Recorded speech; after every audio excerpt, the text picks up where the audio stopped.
मैं अपनी तकरीर में आज आपको ये बताने की कोशिश करूंगा कि अल्लाह ताला ने सबसे पहले वही के अंदर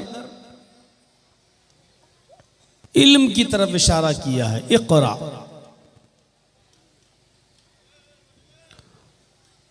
और ये इशारा किसको किया जा रहा है?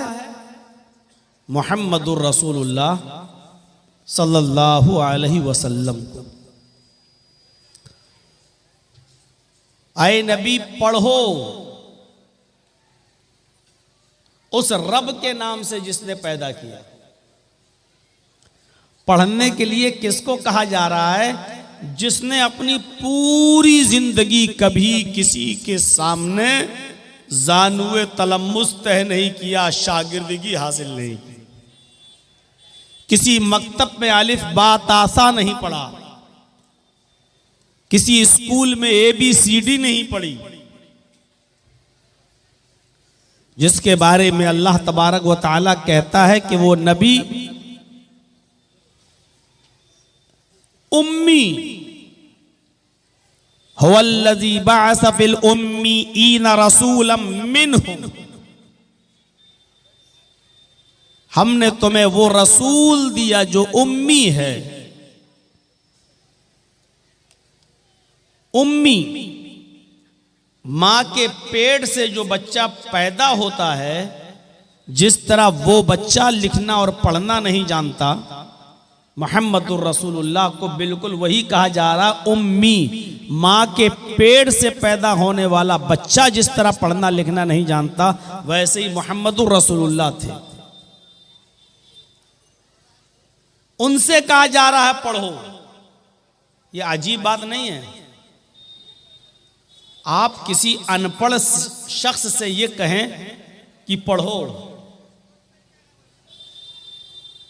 तो लोग ये कहेंगे कि देखिए यार, या तो तुम नहीं, जिसको कह रहे हो पढ़ो, या तो मालूम नहीं है तुम्हें कि वो पढ़ा लिखा नहीं है, या फिर तुम उसका मजाक उड़ा रहे हो। लेकिन यहां दोनों वैसे कोई बातें नहीं है। अल्लाह ताला जानता है कि मोहम्मद उम्मी हैं, अनपढ़ हैं, लेकिन इसके बावजूद कह रहा है कि पढ़ो। जिब्राईल से कहलवाया। और जिस तरह नर्सरी के बच्चे को डायरेक्ट बायोलॉजी, केमिस्ट्री और फिजिक्स नहीं पढ़ाया जाता, ऐसे ही मुहम्मदुर रसूलुल्लाह सल्लल्लाहु अलैहि वसल्लम से डायरेक्ट नहीं कहा जा रहा है कि अरबी ग्रामर पढ़ो, अरबी कवायद पढ़ो, बल्कि कहा जा रहा पढ़ो उस रब के नाम से जिसने पैदा किया। सबसे पहले मारफत इलाही की तरफ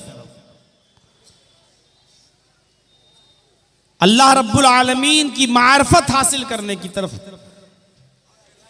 दावत दी जा रही है। भाई आप लोग नहीं मानेंगे, ये सबसे ऊपर वाले जो दो ये है मोबाइल, इनको आप बंद करवाइए, आप हटा दीजिए।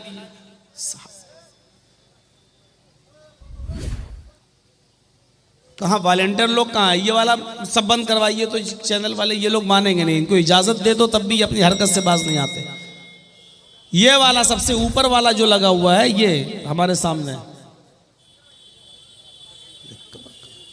थोड़ी सी सहूलत दे दो तो और चढ़ते हैं।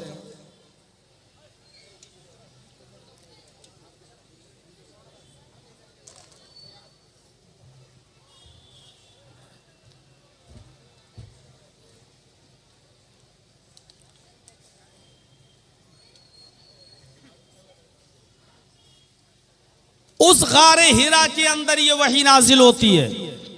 आज भी जो लोग हज या उम्रा करने के लिए जाते हैं और गए होंगे, उन्होंने जबले नूर जरूर देखा होगा। जबले नूर की ऊंची टॉप चोटी पर वो गारे हिरा का मंजर उनके आंखों के सामने होगा। उस जमाने में बड़ा खतरनाक रास्ता था।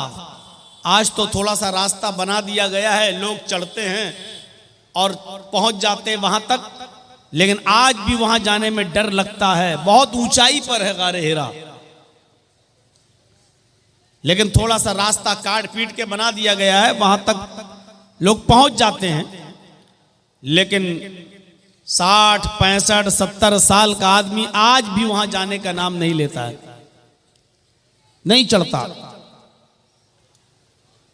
और उस जमाने में 1400-1450 साल पहले जब रास्ता बना हुआ नहीं था और ऐसे ही ये पकड़ लिया, पकड़ा, ये पत्थर पे पैर रखा और इस तरीके से जब चढ़ा जाता था, और फिर इतनी ऊंचाई पर, और लाइटों का जमाना नहीं था, कुमकुमों का जमाना नहीं था। उस जमाने में अल्लाह के नबी सल्लल्लाहु अलैहि वसल्लम कई कई दिन का खाना लेकर जाते थे और उस गारे हिरा के अंदर आप अल्लाह की इबादत में मसरूफ रहते थे। ये उस जमाने की बात बता रहा हूं। आज तो लाइटें लग गई हैं, आज तो कुमकुमे जलते हैं, आज तो रास्ता बना दिया गया है, आप चढ़ गए, आराम से पहुंच गए। उस जमाने में जब दुश्वार कुन रास्ता था, सीधे और चढ़कर कई कई दिन तक उस गार में अल्लाह के नबी रहते थे, रात भी वहीं गुजारते थे। रमजान की एक रात आई जिसको लैलतुल कद्र कह दिया गया है। उस रमजान की रात के अंदर जिब्राइल अमीन इंसानी शक्ल में दाखिल होते हैं गारे हिरा में, और गारे हिरा में दाखिल होने के बाद मुहम्मदुर रसूलुल्लाह सल्लल्लाहु अलैहि वसल्लम के पास जाकर बैठ जाते हैं। अब पढ़िए बुखारी शरीफ किताबो बदिल वही के अल्फाज। नबी अकरम के पास बैठ गए। अल्लाह के नबी को मालूम नहीं कि ये जिब्रील है, ये फरिश्ता है, और ना इससे पहले कभी किसी फरिश्ते से आपकी मुलाकात हुई। अचानक इंसानी शक्ल में आया जिब्राइल, और आने के बाद मुहम्मदुर रसूलुल्लाह के पास बैठ गया और बैठकर कहने लगा, इक़रा या मोहम्मद, आए मोहम्मद पढ़ो। इक़रा या मोहम्मद, आए मोहम्मद पढ़ो। मुहम्मदुर रसूलुल्लाह जवाब देते हैं, माना बिकारी, मैं पढ़ा हुआ नहीं हूं। भाई जर्जीस को अगर किसी ने पढ़ाया ना हो और मैं अनपढ़ हूं और आप मुझसे कहें कि पढ़ो, या ऐसे कोई किताब ले और कहें कि पढ़ो, तो हम क्या कहेंगे? अरे साहब मैं पढ़ा हुआ नहीं, मुझे पढ़ना नहीं आता। तो मुहम्मदुर रसूलुल्लाह ने वही जवाब दिया जिब्राइल से, तो मुझसे कह रहे हो पढ़ो, माना बिकारी, मैं पढ़ा हुआ नहीं हूं। हजरत जिब्राइल मुस्कुराए और मुहम्मदुर रसूलुल्लाह को, मोहम्मद इब्ने अब्दुल्लाह को पकड़ा और अपने सीने से लगाया और जोर से दबाया, ऐसे पकड़ के जोर से दबाया। फरिश्ते की ताकत। अल्लाह के नबी फरमाते हैं, जब जिब्रील ने मुझे अपने सीने से दबोचा और कस के जब दबाया, प्रेस किया मुझे, लक़द खशीतु अला नफ्सी, मुझे ऐसा महसूस हुआ कि कहीं मेरी जान न निकल जाए, कहीं मेरी जान न चली जाए। इतनी तेज दबाया और छोड़ दिया।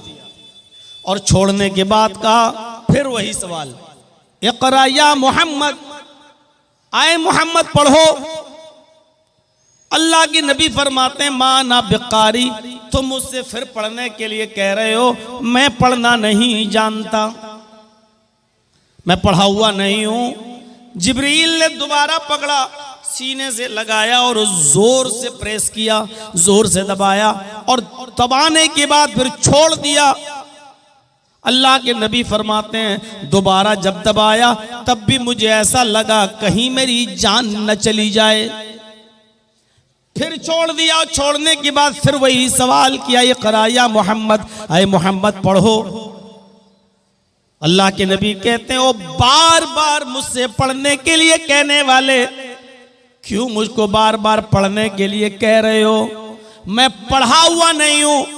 जब मैं पैदा हुआ तो मैंने अपने बाप का चेहरा नहीं देखा। जब मैं दुनिया में आया, मैं अपनी माँ के पेट से बाहर आया तो मैंने बाप का चेहरा नहीं देखा। मेरे बाप मेरे पैदा होने से 2 महीने पहले ही इंतकाल कर गए और जब मैं 6 साल का हुआ तो मेरी माँ भी मुझे छोड़ के चली गई। जब मेरी उम्र 6 साल की हुई तो मेरी माँ भी मुझे छोड़ के चली गई। 6 साल की उम्र में मैं दुर्रे यतीम हो गया, बाप भी चला गया, माँ भी चली गई।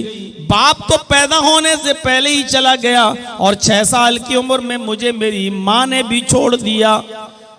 जब मैं 8 साल का हुआ तो मेरी परवरिश करने वाला मेरा दादा अब्दुल मुत्तलिब भी मुझे इस दुनिया में छोड़ के चला गया। न मुझे मेरा बाप मिला जो मुझे पढ़ा सके, न मेरी माँ ने मुझे पढ़ाया, न मेरे दादा ने मुझे पढ़ाया।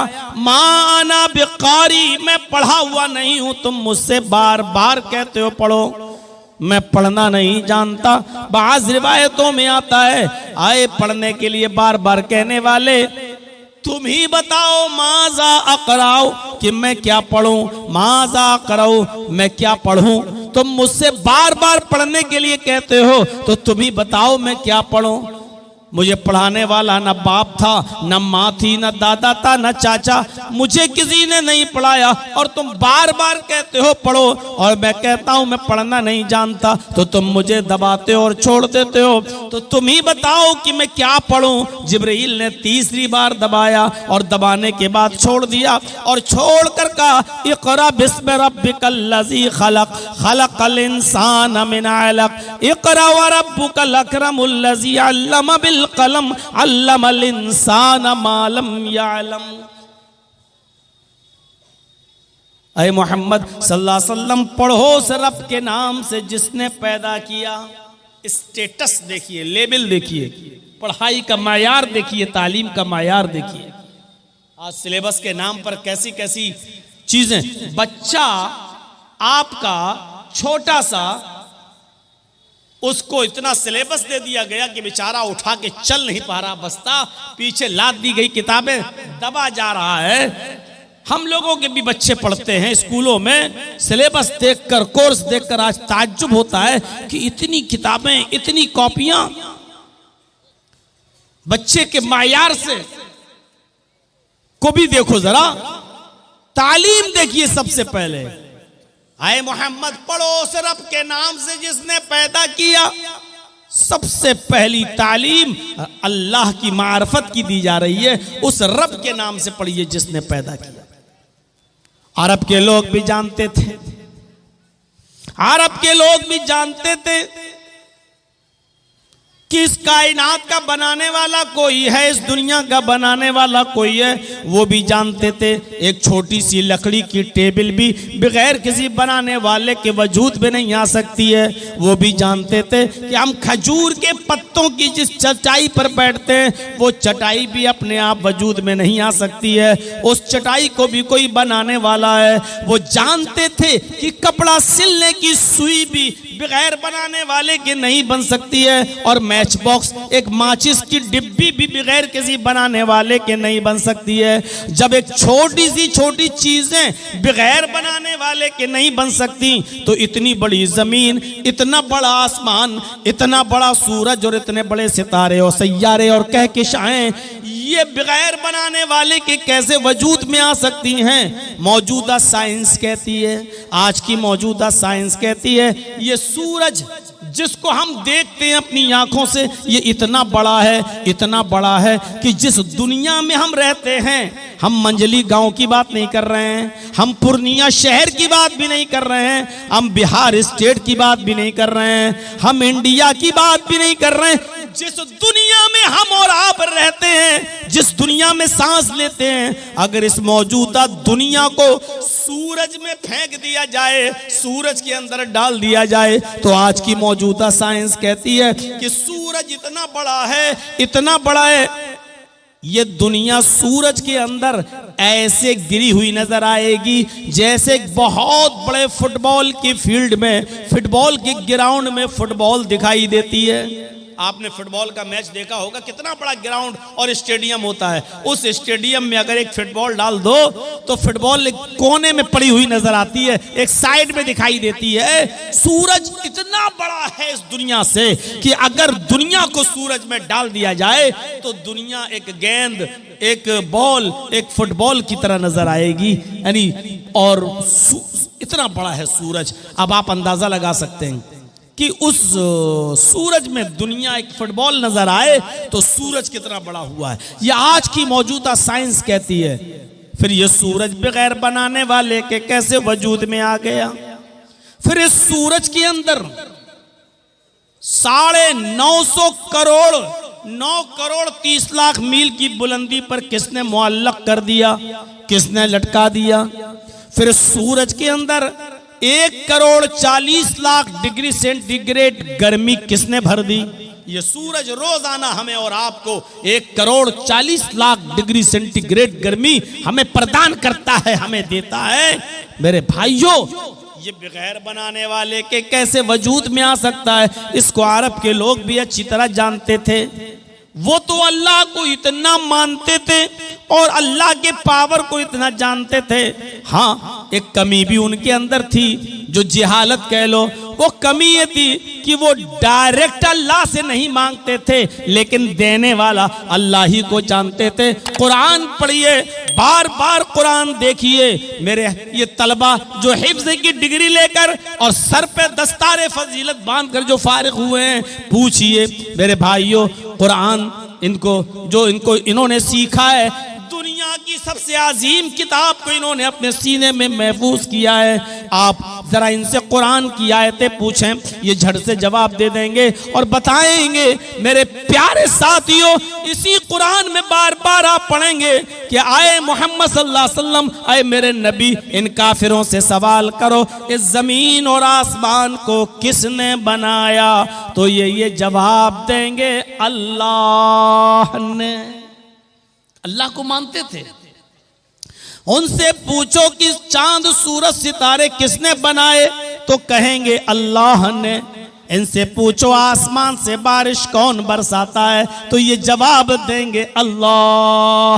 इनसे पूछो युखरिजुल हय्य मिनल मय्यत व युखरिजुल मय्यत मिनल हय्य, जिंदा चीज में से मुर्दा चीज को और मुर्दा चीज से जिंदा चीज को कौन निकालता है? जिंदा से मुर्दा, मुर्गी जिंदा है, उससे बेजान चीज अंडा कौन निकालता है? और अंडा बेजान है, उससे जानदार चीज मुर्गी का बच्चा कौन निकालता है? युखरिजुल हय्य मिनल मय्यति व युखरिजुल हय्य मिनल मय्यत व युखरिजुल मय्यत मिनल हय्य, जिंदा से मुर्दा और मुर्दा से जिंदा को कौन निकालता है? लयक़ूलुन्नल्लाह, तो ये यही जवाब देंगे अल्लाह।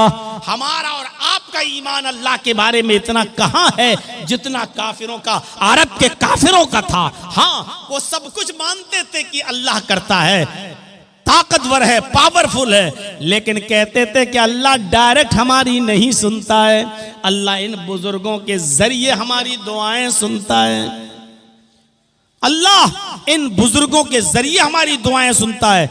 तब अल्लाह ने समझाने के लिए मिसालें दी कि तुम कहते हो अल्लाह को सुनने के लिए बुजुर्गों का सहारा चाहिए, वसीला चाहिए। अरे ये तो तुम जैसे कमजोर लोगों को जरूरत पड़ सकती है, अल्लाह को उसकी जरूरत क्या है? जर्जी साहब की जबान इतनी हाई फाई नहीं है, कमजोर है, इसलिए वो अपनी आवाज इतनी जोर से 15,000 20,000 के मजमे तक नहीं पहुंचा सकते हैं। तब जर्जीस साहब को माइक की जरूरत है। आपके कान बहुत कमजोर हैं, इतनी दूर से मेरी आवाज बगैर माइक के नहीं सुन सकते, इसलिए आपको भी माइक और हॉर्न की जरूरत है। अरे आप कमजोर, सुनाने वाला कमजोर, सुनने वाला भी कमजोर, तब सहारे की जरूरत पड़ती है। लेकिन अल्लाह को पुकारो, तुम सब कमजोर हो मेरे बंदो, तुम्हारी आवाज मुझ तक नहीं आ सकती है, तुम बहुत कमजोर हो, लेकिन मैं सुनने वाला हूं, मैं कमजोर नहीं हूं, मैं तुम्हारी आवाज को आसमान की बुलंदियों से भी सुन लेता हूं।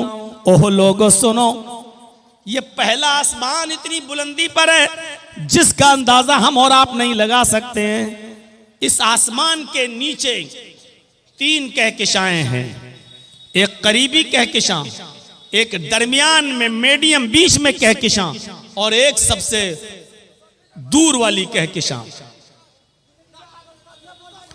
ये मान ही नहीं सकते ये लोग। यही सब कहलवाना था ना, यही सब डिस्टर्ब कराना है आप लोगों को। मैं इसीलिए YouTube चैनल वालों को बंद करा दिया था मैंने।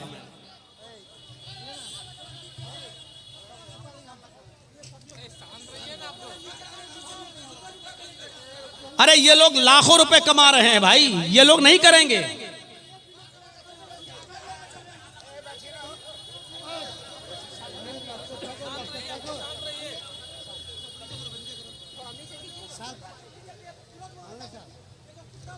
डिस्टर्ब करते हैं यार।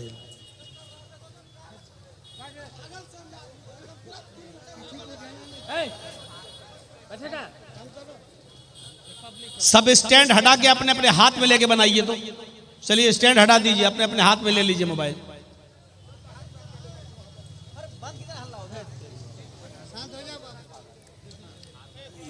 ये सब काम पहले से होना चाहिए था यार। आप सबका बन जाने दिया मेरे नाम पर, फिर आप लोग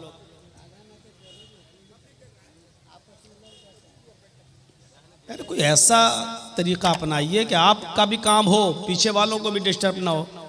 कुतुब मीनार की तरह ऊंचा खड़ा कर दिया, दूसरों को दिक्कत हो रही है।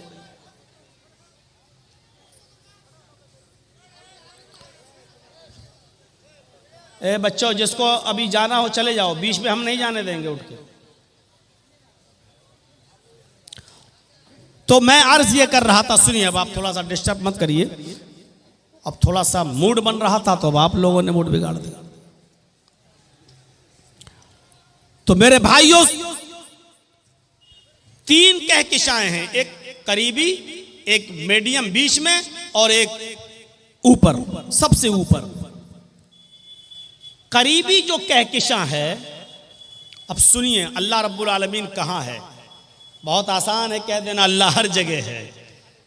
लोग अकीदा रखते हैं, ये शिरकी अकीदा है, अल्लाह हर जगह। अल्लाह हर जगह नहीं है।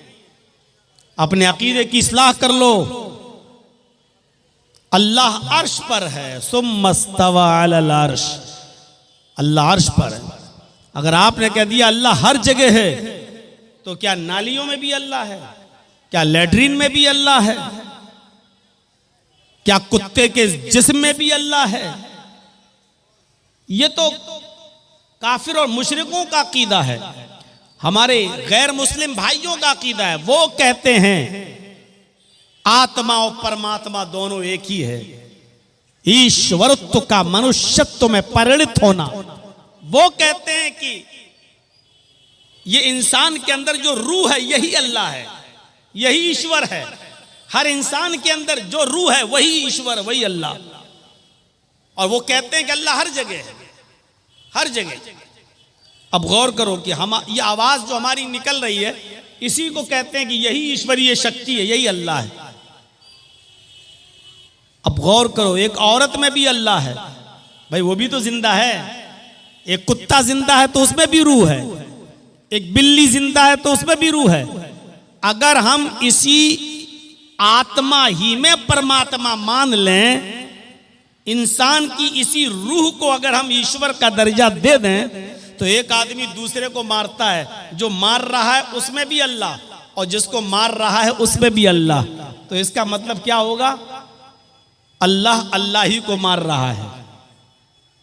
एक आदमी दूसरे को गाली दे रहा है, तो जो गाली दे रहा उसमें भी अल्लाह, और जिसको गाली दी जा रही है उसके अंदर भी अल्लाह। तो इसका मतलब क्या होगा? अल्लाह अल्लाह ही को गाली दे रहा है। एक आदमी में भी आत्मा है वही परमात्मा, और एक औरत में भी वही आत्मा है वही परमात्मा।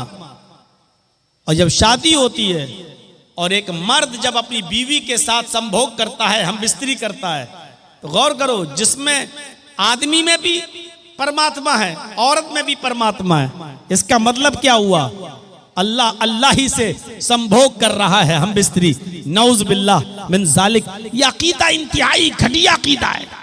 अल्लाह हर जगह नहीं है, अल्लाह अर्श पर है। खुद कुरान कहता है तुम मस्तवा अलल अर्श, अल्लाह अर्श पर मुस्तवी है, अल्लाह अर्श के ऊपर है, अल्लाह अर्श पर है। अब अर्श कहां है जरा ये देखिएगा, थोड़ी सी बात है, बात आगे बढ़ाऊंगा मैं, पहले ही समझ लीजिएगा अर्श कहां है। पहले आसमान के नीचे जो 3 कहकशाएं हैं, सबसे नजदीक वाली कहकशां, उस नजदीक वाली कहकशां की रोशनी को जमीन पर आने में 3 अरब साल लगते हैं। सबसे नजदीक में जो कहकशां है उसकी रोशनी जमीन पर आने में 3 अरब साल लगते हैं। मीडियम बीच में जो कहकशां है, उस कहकशां की रोशनी को जमीन पर आने में 10 अरब साल लगते हैं। 10 अरब साल। जबकि रोशनी की रफ्तार कितनी है जहन में बिठाइएगा। मैं किसी को भी खड़ा करके पूछ सकता हूं मैंने क्या बताया है, याद रखिएगा। जिसकी गर्दन झुकी होगी उसी को पहले खड़ा करूंगा। कि करीबी कहकशां की रोशनी को जमीन पर आने में 3 अरब साल लगते हैं। मीडियम बीच में जो कहकशां है, उस कहकशां की रोशनी को जमीन पर आने में 10 अरब साल लगते हैं। और रोशनी की रफ्तार कितनी है, यानी कितनी तेज स्पीड से वो रोशनी चल रही है, तब उसको 10 अरब साल लगते हैं। एक सेकंड में 3 लाख मील। इससे पहले के साइंटिस्ट लोग तहकीक करके कहते थे 1 सेकंड में 1,86,000 मील। मौजूदा साइंस कहती है 1 सेकंड में 3 लाख मील की रफ्तार से रोशनी चलती है, तब उसको जमीन पर आने में कितना साल लगता है? 10 अरब साल। आंख बंद करो खोलो, 1 सेकंड हो गया। आंख बंद करो खोलो, 1 सेकंड हो गया। इतनी देर में कितनी रफ्तार तय कर ली रोशनी ने? 3 लाख मील। 60 सेकंड में, 1 मिनट में कितनी रफ्तार हो गई? 1 घंटे में कितनी होगी? 1 दिन में कितनी होगी? 1 हफ्ते में कितनी होगी? 1 महीने में कितनी होगी? 1 साल में कितनी होगी? 1000 साल में कितनी होगी? 1 लाख साल में कितनी होगी? 1 अरब साल में कितनी होगी? 10 अरब साल लगते हैं। जबकि ये बीच वाली कहकशां है, अभी इससे ऊपर सबसे आखिरी कहकशां तो अभी बाकी है। उस रोशनी को जमीन पे आने में 10 अरब साल लगते हैं। और सबसे ऊपर जो कहकशां है, मौजूदा साइंस कहती है उस रोशनी को चले हुए आसमान से, उस रोशनी को कहकशां से चले हुए 20 अरब साल तो हो चुके हैं, लेकिन उसकी रोशनी अभी तक जमीन पर नहीं आई है। ये पहले आसमान के नीचे की कहकशां का हाल है, अभी पहला आसमान नहीं आया। 20 अरब साल पहले आखिरी कहकशां की रोशनी चली थी, लेकिन 20 अरब साल गुजर जाने के बाद भी अभी वो रोशनी जमीन पर नहीं आई। अभी उसको कितना और अरसा लगेगा कुछ पता नहीं है। साइंटिस्ट कहते हैं कि अभी कोई पता नहीं है कि कितने साल और लगेंगे उसको जमीन पर आने में। इसके ऊपर और बहुत ऊपर पहला आसमान, फिर पहले आसमान से दूसरे आसमान पर आप जाएंगे तो फिर उम्र लगेगी 500 साल। पहले आसमान पर पहुंचिए आप, उसके बाद पहले आसमान से दूसरे आसमान पर जाएंगे तो फिर उम्र चाहिए 500 साल। दूसरे आसमान से तीसरे आसमान पर जाएंगे तो फिर उम्र चाहिए 500 साल। तीसरे आसमान से चौथे आसमान पर जाइए, फिर उम्र चाहिए 500 साल। चौथे से पांचवें पर 500 साल, पांचवें से छठे पर 500 साल, और छठे से सातवें पर 500 साल। अब सातवें आसमान के ऊपर भी अभी अर्श नहीं आया। पढ़िए हदीसें बुखारी वगैरह की, सातवें आसमान के ऊपर फिर 500 साल का सफर करिए तो एक समंदर, अल्लाह ताला का अर्श पहले समंदर में था। अल्लाह का अर्श पहले समंदर पे था। हदीसें हमें यही बताती हैं, सातवें आसमान पर सफर करने के बाद 500 साल का, उसके बाद में आएगा समंदर, फिर उस समंदर को क्रॉस करिए 500 साल में, उसके बाद फिर सफर करिए, समंदर को क्रॉस करने के बाद फिर अर्श का नंबर आता है, फिर सफर करिए 500 साल का, फिर अल्लाह का अर्श।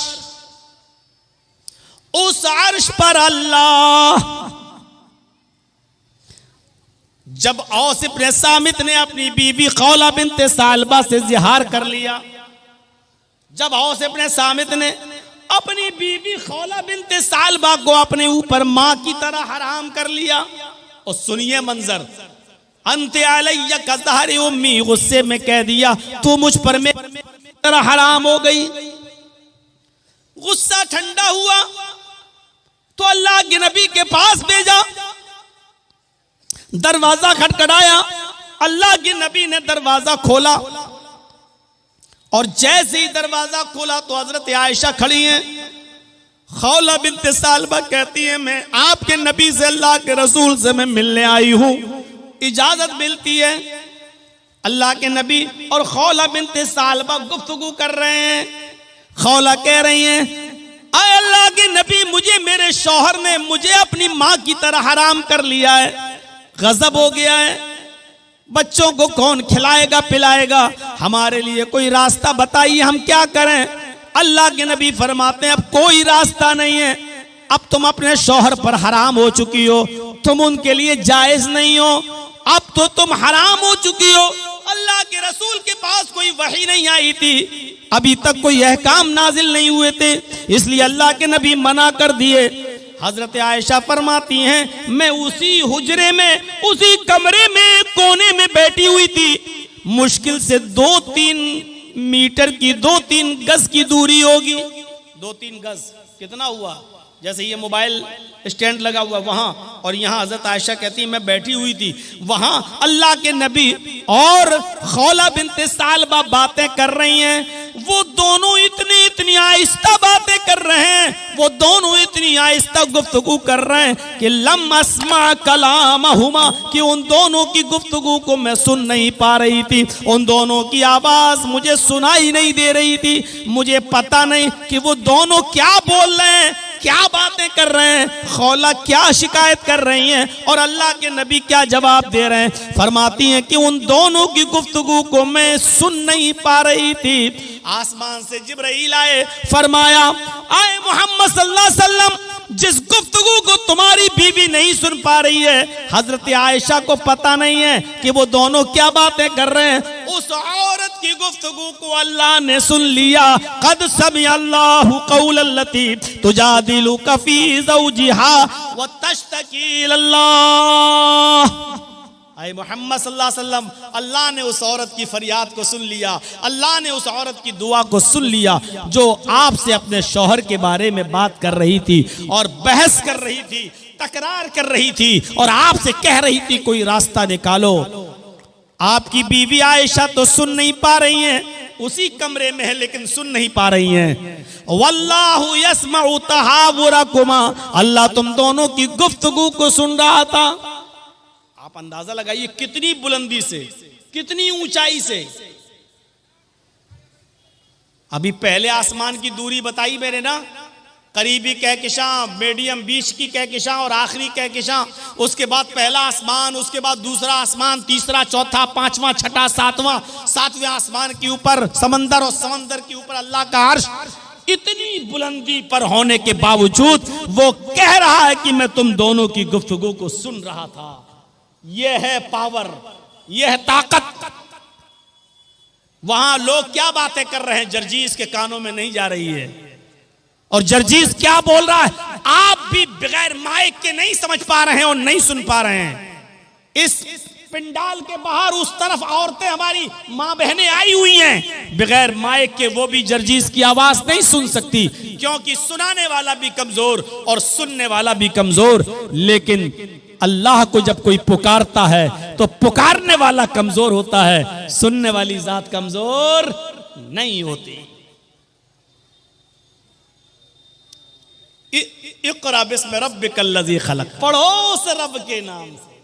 सबसे पहले तालीम रब के पहचान की दी जा रही है, अल्लाह की मार्फत की दी जा रही है। आपने अपनी औलाद को सबसे पहले तालीम क्या दी? हर मुसलमान गौर करे जो यहां बैठा हुआ है, आप अपने बच्चों को तालीम क्या देते हैं? अल्लाह के नबी फरमाते हैं जब घर में बच्चा पैदा हो और जब वो थोड़ा थोड़ा बोलना शुरू करे तो उसकी जबान से पहला लफ्ज निकलवाओ अल्लाह अल्लाह अल्लाह। जब वो थोड़ा सा और बड़ा हो और बोलने लगे तो उसकी जबान से सबसे पहले जुमला अदा करवाओ ला इलाहा इल्लल्लाह ला इलाहा इल्लल्लाह ला इलाहा इल्लल्लाह। फिर फरमाया जब वो 7 साल का हो जाए तो उसको नमाज पढ़ने का हुक्म दो, नमाज की तरफ ले जाओ, उसकी आदत डलवाओ नमाज पढ़ने की। 7 साल का 7 साल का जब हो जाए तो उसको नमाज के लिए लेके जाओ अपने साथ, कभी पढ़ेगा कभी छोड़ेगा, बहुत ज्यादा सख्ती करने की जरूरत नहीं है, आदत डलवाइए। लेकिन 3 साल तक प्रैक्टिस कराने के बाद, 3 साल तक आदत डलवाने के बाद, अब जब उसकी उम्र 10 साल हो जाए तो फिर किसी भी कीमत पर अब उसको अपने घर पे नहीं छोड़िए। जैसी अजान हो नमाज के लिए उसकी ताकीद कीजिए, ना पढ़े तो मारिए, ना पढ़े तो पीटिए। फज़रिबूहुम, उनको मार मार कर मस्जिद में लाओ नमाज पढ़ने के लिए। आप कहेंगे साहब बच्चा फिर तो मार के डर से नमाज पढ़ेगा। आजकल बहुत यही तो सवाल होते हैं ना, मौलाना मदरसे में जो बच्चे पढ़ते हैं बेचारे उड़ना थोड़ी चाहते फजर में, वो तो उस्ताद के डर से नमाज पढ़ लेते हैं। आपकी बात अपनी जगह पर सही है, लेकिन इसका मतलब क्या है कि आदत डलवाना छोड़ दिया जाए? नहीं, आदत डलवाई जाएगी। 7 साल से लेकर 10 साल तक प्रैक्टिस कराओ, और 10 साल के बाद भी नमाज न पढ़े तो मारो, और मार मार के उसको मस्जिद की तरफ लाओ।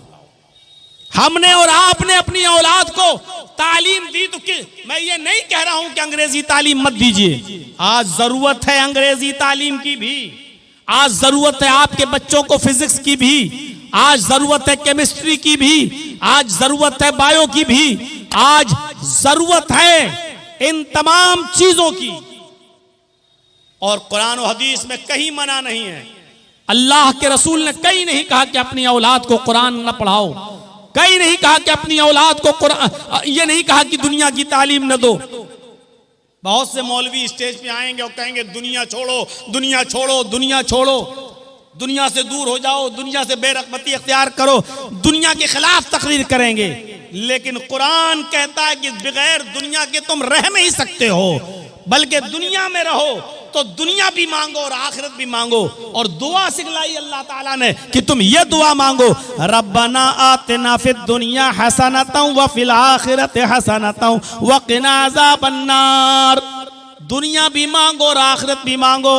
इससे साफ पता चलता है कि आपको अपनी औलाद को मदरसे में भी पढ़ाना है और दुनियावी तालीम भी देना है। सिर्फ उसको मस्जिद का इमाम बनाकर मत छोड़ो। मदरसे से निकला, पढ़ के निकला, बेचारा स्टेशन पर गया, उसको अपने गांव का टिकट निकालना है, दूसरे से कह रहा है मेरा फार्म भर दीजिए। उस बेचारा दूसरा आदमी उसका फार्म भर के समझ रहा है लड़का जाहिल है, फार्म नहीं भर पाता है, जाहिल है। 8 साल मदरसे में, 10 साल मदरसे में पढ़ने के बाद भी हमारे मदरसे के बच्चों को रिजर्वेशन फार्म भरना ना आए और दुनिया वालों की नजरों में वो जाहिल कहलाएं, तो ये भी, ऐसा भी नहीं होना चाहिए। आज मदरसों को इतना स्ट्रांग करिए मेरे भाइयों कि वहां कंप्यूटर की भी तालीम हो। जरजीत साहब का एक दौर था जब आपके इलाके में और यहां जब आते थे तो अटैची भर के किताबें लाया करते थे। उठती नहीं थी अटैची, 5, 6, 10 किताबें भर के चलते थे, मुताला करते थे। कभी इस किताब को देख के तैयारी करना है, कभी उस किताब को। और आज ये जमाना आ चुका है कि किताबें जरजीत साहब की अलमारी में रखी हुई हैं और मोबाइल में वो सारी किताबें डाउनलोड हैं। डाउनलोड सिर्फ हमारे इस मोबाइल में 20,000 किताबें मौजूद हैं, पूरी एक लाइब्रेरी है।